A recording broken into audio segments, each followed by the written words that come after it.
এই সন্মান অসমৰ এটি নক্ষত্ৰৰ বিদায়ত কি নাছিল তেওঁৰ মাতত কি নাছিল তেওঁৰ গীতত কি নাছিল তেওঁৰ চিন্তাত কি নাছিল তেওঁৰ চেতনাত মহিয়সী বুলিলেই যেন মনলৈ অহা অনিন্দ্য সুন্দৰ ছবিখনেই তেওঁ ডক্টৰ লক্ষহীৰা দাস 9টা শতিকা গৰকীও দুৰন্ত তৰুণী শুকুৰবাৰে মাজনিশাতে আহিল সেই অনাকাংক্ষিত খবৰ হৃদৰোগজনিত কাৰণত ডক্টৰ লক্ষহীৰা দাস আৰু নাই যোৱা মাহৰ 13 তাৰিখে পালন কৰিছিল 94 সংখ্যক জন্মদিন অসম আৰু অসমীয়াক সমৃদ্ধ কৰি মানুহগৰাকীয়ে মেলানি মাগিলে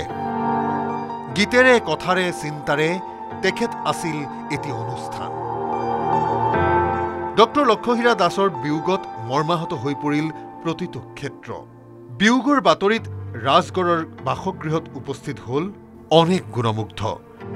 প্ৰতিজনে সুঁৱৰিলে চিৰতৰুণী লক্ষহীৰা দাসৰ অক্ষয় কীৰ্তি এটা এটা নক্ষত্ৰ খহি পৰিল বাইদেউৰ সমাজ জীৱনৰ প্ৰতি যি দায়বদ্ধতা সেই সম্পৰ্কত কথা পাতিলে তাৰ অন্ত নাই আমাৰ অভিভাৱক হেৰাই গ'ল আচলতে বাইদেউৰ কোনো ধৰণৰ তেনেকুৱা বেমাৰ নাছিল কালি পৰিয়ালৰ মানুহৰ লগত ভাত খালে তাৰপিছত পাহাৰীত আছে ফোন কৰি কৈছে এঘণ্টামান বোলে বাইদেউ দিনৰ ভাগত কথা পাতিছে বাইদেউৰ লগত সংগীত শিল্পী আছিল কবি আছিল বাইদেউৰ এই একাডেমিক জীৱনটো বাইদেউ আমাক বহুতো বস্তু দি গৈছে আমাৰ সমাজৰ কাৰণে আমাৰ মহিলাসকলৰ কাৰণে বাইদেউ অনুপ্ৰেৰণা ল' ভইচত কথা কয় প্ৰফেচাৰ আছিলে গীতিকাৰ আছিলে কবি আছিলে কি নাছিলে খুব চাইলেণ্ট মানুহ বাইদেউৰ যিবিলাক মানে গীত আমি সকলোৱে জানো কিন্তু মানুহগৰাকী সেইগৰাকী বুলি বহুতে নাজানো ভাৰত চৰকাৰৰ সংগীত নাটক একাডেমি ডিব্ৰুগড় বিশ্ববিদ্যালয়ৰ সন্মানীয় ডিলিট গুৱাহাটী বিশ্ববিদ্যালয়ৰ সন্মানীয় স্নাতকোত্তৰ ডিগ্ৰীৰ সন্মানেৰে বিভূষিত ডক্টৰ লক্ষহীৰা দাসৰ আত্মীয় বেকত কৰিলে সেই সুন্ময়ী সান্নিধ্য কি কম এটা সাংঘাতিক ধৰণৰ ক্ষতি অকল আমাৰ পৰিয়ালৰ নহয় সমগ্ৰ অসমৰ এটা ডাঙৰ ক্ষতি 13 তাৰিখে জন্মদিন আছিল নহয় সেইদিনাও উইচ কৰিছিলোঁ কৈছে আহিবি আমি কৈছোঁ মই কৈছোঁ যাম সেই যাম বুলি কোৱাতে থাকিল আৰু আহিব নাপালোঁ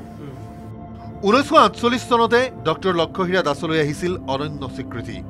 আকাশবাণী গুৱাহাটীৰ সংগীত বিভাগত পাইছিল বিৰল সন্মান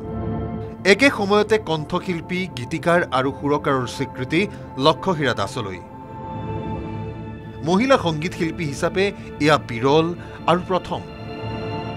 এসময়ৰ কৰ্মস্থলী আকাশবাণী গুৱাহাটীৰ চৌহদলৈ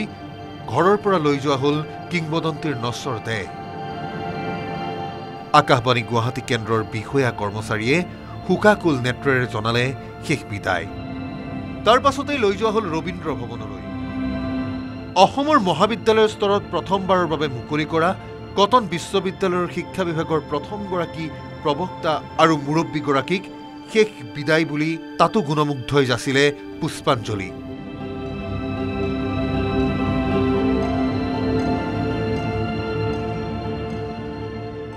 অনেক বঁটাৰে বিভূষিত ডক্টৰ লক্ষহীৰা দাসৰ নিথৰ দেহ এইবাৰ নিয়া হ'ল অন্তিম গন্তব্যস্থানলৈ নৱগ্ৰহত পূৰ্বৰে পৰাই সাজু হৈ আছিল প্ৰশাসন আৰু অনুৰাগী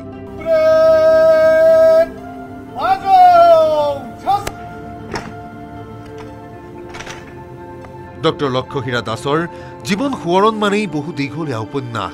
যি উপন্যাসৰ প্ৰতিটো পাততেই আছে নতুন নতুন চমকপ্ৰদ কাহিনী আজি সকলোকে শোকসাগৰত থৈ মানুহগৰাকী গ'লগৈ কিন্তু থৈ গ'ল জাতিটোৰ বাবে বহুখিনি যাৰ বাবে প্ৰতি অসমীয়া আজি চিৰঋণী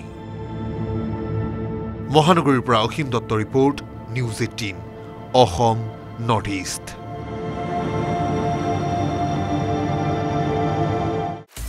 আপুনি বিচৰা বাতৰি পাব কেৱল নিউজ 18 এপত নিউজ 18 এপ ডাউনলোড কৰিবলৈ স্ক্যান কৰক এই QR কোড